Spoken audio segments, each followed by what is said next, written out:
this debate will include 6 students from 6 different schools, from 6 different countries, formed onto new teams that will work together to debate a motion that will affect possibly every one of us in this room someday.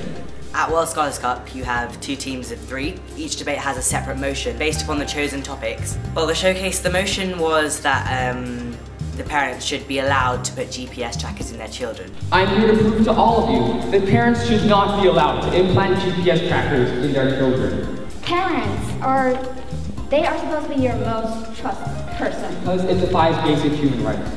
According to the United Nations clause, all humans, including children, have basic rights. One of the rights is freedom of movement, and another is privacy.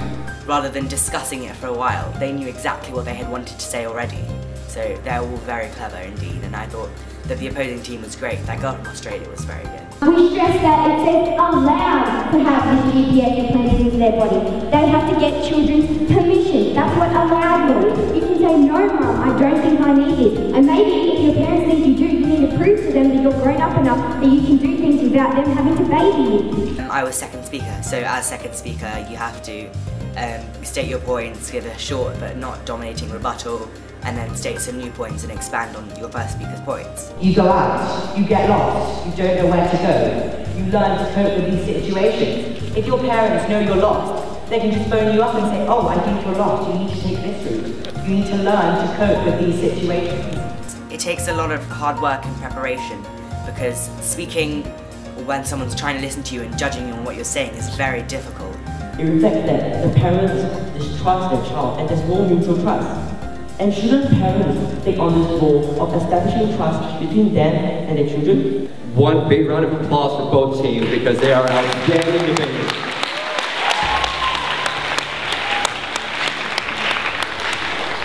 And ultimately, in the end, we had to decide on a negative team. So, great job. My favourite part of being at the Global Round is meeting everyone from all around the world, because they share their culture with you and you share the culture with them. And you learn a lot about what's going on in the world. I can learn what's happening in Taiwan, I can learn what's happening in Singapore, I can learn what's happening in Kenya. It's all great.